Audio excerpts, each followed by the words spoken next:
درود بر شما بینندگان اخباری رادیو آزادی. با تازه ترین خبرهای جهان تاجیکستان من مومین احمدی در خدمت شما هستم. امروز 3 سپتامبر است. نگاه به سرخط خبرها. ترامپ با پرزیدنت چین گفته است که برای پیروزی در جنگ دوم جهانی امریکا هم سهمی بزرگ داشت. رئیس ناحیه رودکی و معاون سابق دادستان کل تاجیکستان در رابطه با پرونده 2 میلیون سامانی پاره بازپرسی شده است. آژانس مبارزه با فساد تاجیکستان در همکاری با سازمان‌های بین المللی نظر مردم را درباره پاره‌دهی و پاره‌خواری پرسیده است. حکومت از فساد عاری نیست. تنها فرقیت در شکل فساد است.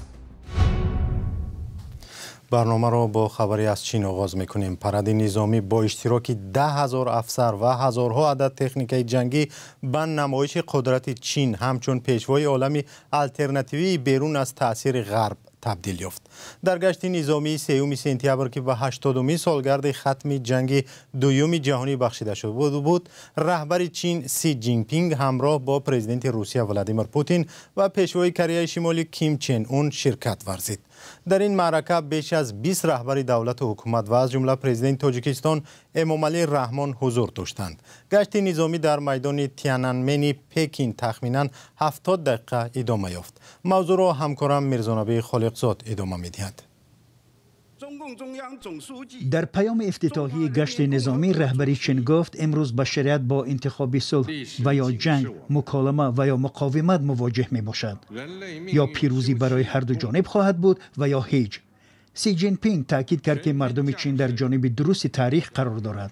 او غیر مستقیم با اشاره به ایالات متحده آمریکا ابراز داشت که مردم چین به فشار سرخم نمی کند. به قول رهبر چین، اذیت مردم این کشور در سالهای جنگ دوم جهانی که با کمک حزب کمونیست به پیروزی چین انجام یافت، نسل‌های آینده را هم برای بی اثر نمودن تلاش‌های محدود نمودن رشد این کشور از طرف ممالک غربی الهام می‌بخشد. در این نمایش رهبر چین همچون نمونه همدلی متفقانش ولادیمیر پوتین پرزیدنت روسیه و کیم چن اون رهبر کره شمالی را در کنارش قرار داده بود. از آن پرد پیروزی بعد نشست سران این کشورهای عضو سازمان همکاری‌های شانگهای دایر شد که در آن چین نظری الترناتیویش درباره نظم نوی جهانی را که در آن تاثیر ایالات متحده و ممالک غربی باید کاهش یابد پیشکش نمود. این چاره‌بینی‌ها از نظر پرزیدنت ایالات متحده آمریکا دونالد ترامپ دور نماندند. او در شبکه ترو سوشال رهبر چین را با سالگرد ختم جنگ دوم جهانی تبریک نموده نوشت سوالی کلان که باید جواب داده شود این است که آیا سی جین پینگ درباره میزان بزرگ دستگیری و خونی که آمریکا برای رهایی چین از اشغالگران ژاپنی صرف کرده است یادآوری می‌کند یا نه؟ ترامپ رهبران روسیه و کره شمالی ولادیمیر پوتین و کیم چن اون را هم خاطر نشان کرد. پرزیدنت ایالات متحده آمریکا به رهبر چین می نویسد گرمترین پیام های مرا به ولادیمیر پوتین و کیم چن اون که همراهش با شما ضد منفعت های آمریکایی اقدام می اندیشید رسانید. پرزیدنت ایالات متحده آمریکا از ادامه بمباران های اوکراین ناراحت بوده افزود که از پوتین خیلی دلسر شده است. او گفت هزارها نفر وفات می کنند. آنها روس و اوکراینی هستند. جنگ معنی ندارد. او وعده داد است که روس‌های نزدیک در این باره چاره خواهد اندیشید. در حاشیه جشنواره و نشست سران کشورهای سازمان همکاری‌های شانگهای در چین، مقامات تاجیک و چین درباره همکاری در ساحه علاقه اتومبیلی در پکین سند امضا کردند. این و 7 یادداشت دیگری همکاری را مقامات تاجیک و چین روز 3 سپتامبر در حضور امامعلی رحمان پرزیدنت تاجیکستان و سی جین پینگ رهبر چین امضا کردند. جزئیات سازشنامه معلوم نیست. چین یک کشوری اصلی سرمایه‌گذار به اقتصاد تاجیکستان بوده. استخراج اکثر ثروت‌های زیرزمینی را در این کشور شرکت‌های چینی برداشت دارند. انتقال مال و محصولات و ماشین‌های برقی سال‌های اخیر از این کشور به تاجیکستان افزایش یافته است. برخی از کارشناسان پایبندی بیش از حد تاجیکستان به چین و قرض‌های عظیم آن را خطر نیز ارزیابی می‌کنند. امامعلی رحمان در سفرش به چین در گشت نظامی روز 3 سپتامبر که به 80مین سالگرد ختم جنگ دوم جهانی بخشیده منعقد شده بود شرکت کرد.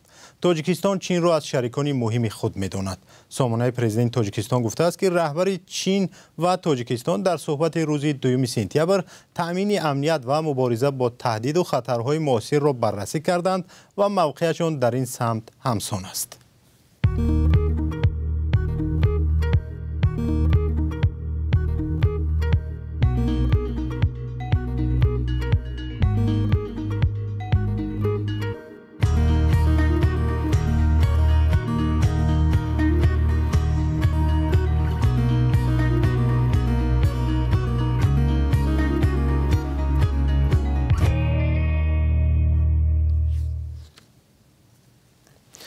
مفتشان آژانسی مبارزه با فساد تاجیکستان عبدالغفار حکمت‌الله زاده رئیس ناحیه رودکی را در رابطه با بازداشت رستم رحمانزاده سرمعمار این ناحیه بازپرسی کردند.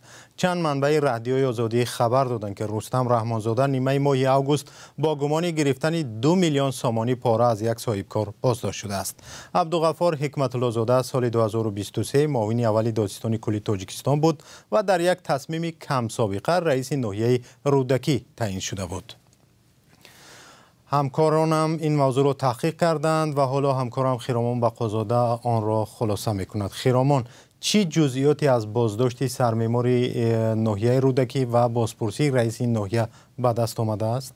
سلام بینندگان عزیز، از صحبت خبرنگاران رادیوی آزادی با چند منبع آگاه چنین خلاصه می شود کرد که سرمعمار از یک صاحبکار برای قطعه زمین به خاطر بنیاد منزل بلندآشیانه 2 میلیون سامانی پاره گرفته است. همصحبتان رادیوی آزادی گفتند که این صاحبکار 2 سال اخیر تلاش داشته است که از زمین‌های ناحیه رودکی و نزدیک به شهر دوشنبه جای بگیرد، ولی گویا او را بارها فریب دادند.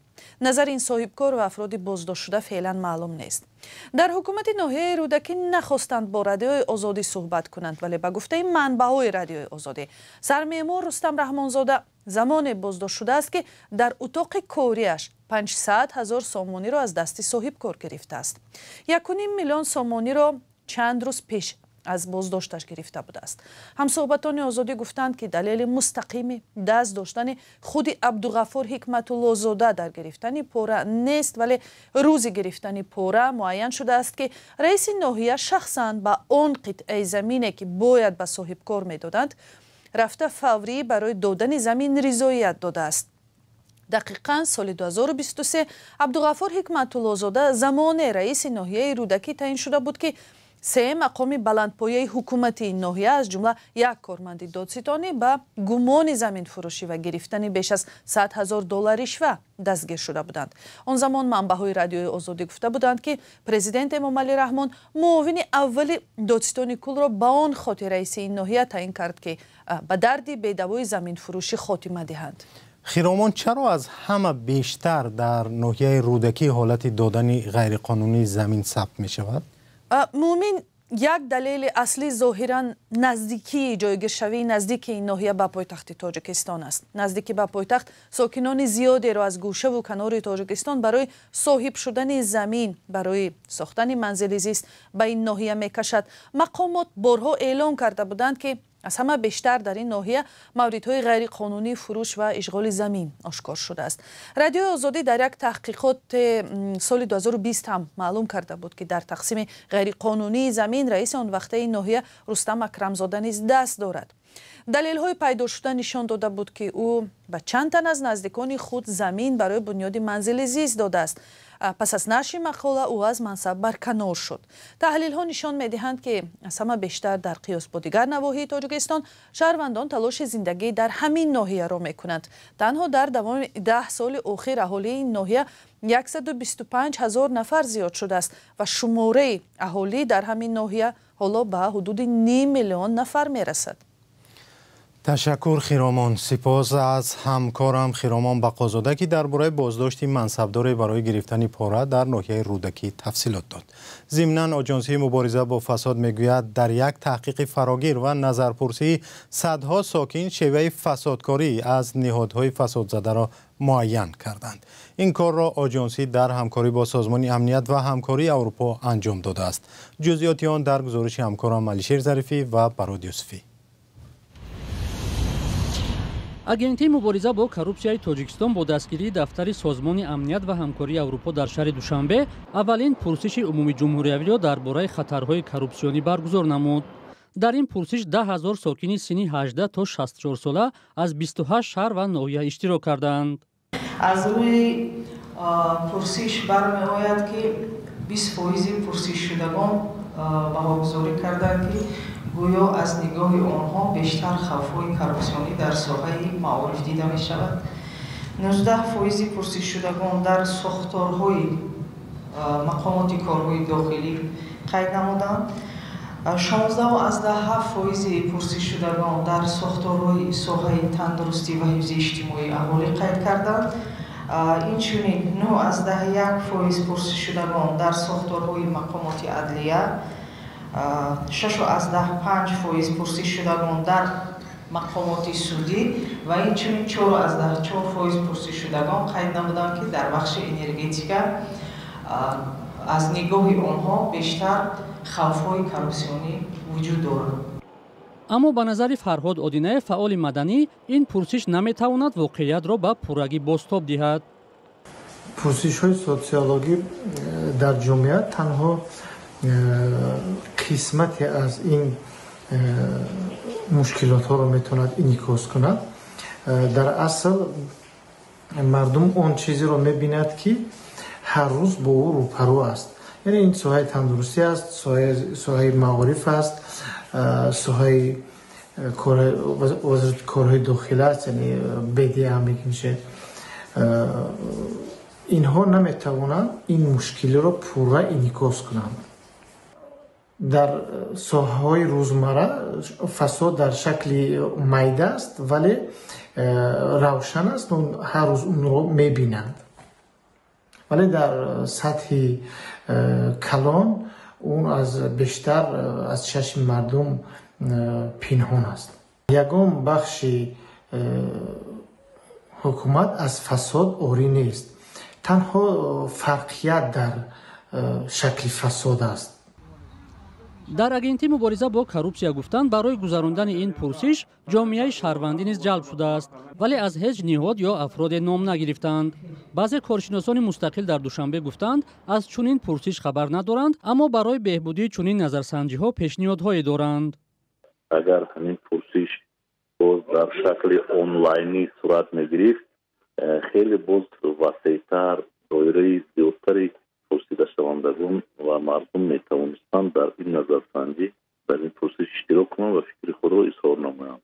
ин ҳама яке аз вариантҳои васеътар кардани доираи фаҳмиши бештари ақидаи мардум нисбати ин раванд ё ин масъала мебошад. тибқи иттилои расмӣ дар 6 моҳи аввали имсол агентии мубориза бо коррупсия беш аз 1200 ҷинояти коррупсионӣ ва хусусияти коррупсионӣ доштаро ошкор кардааст. ҷиноятҳои коррупсионӣ бештар дар ҳукуматҳои маҳаллӣ, соҳаҳои тандурустӣ, замин ва маориф ошкор шуданд. ин арзёбӣ бар асоси шумораи ҷиноятҳост. тавре раҳбарияти агентии зидди коррупсия таъкид намуд, зарари молии нисбатан бузург дар фурудгоҳи байналмилалии Душанбе, бозрасии давлатии автомобилӣ ва раёсати адлия дар вилояти Суғд сабт шудааст. талошҳои Тоҷикистон барои маълум намудани афкори ҷомеа оид ба сатҳи фасод дар ниҳодҳои давлатӣ дар ҳолест ки Созмони шаффофияти байнулмилал дар моҳи январи соли гузашта бо нашри гузориши шохиси дарки фасод Тоҷикистонро дар миёни 180 кишвар дар ҷойгоҳи 162 қарор дод ки яке аз зинаҳои поинтарин ба шумор меравад. маълум нест омӯзиши афкори умум то куҷо метавонад вазъро дигар кунад, аммо ҷалби васеъи сокинон ба баррасии он ба гуфтаи муаллифонаш таъсири мусбат хоҳад дошт. барномаи ахбори озодӣ инҷо ба поён расид ва сипос ки то поёни барнома моро ҳамроҳӣ кардед. хабарҳои аз ин бештарро дар сомонаи озодӣ.орг ва саҳифаҳои радиои озодӣ дар фейсбуку инстаграм, тиктоку телеграм ва иксу ютуб пайгирӣ кунед.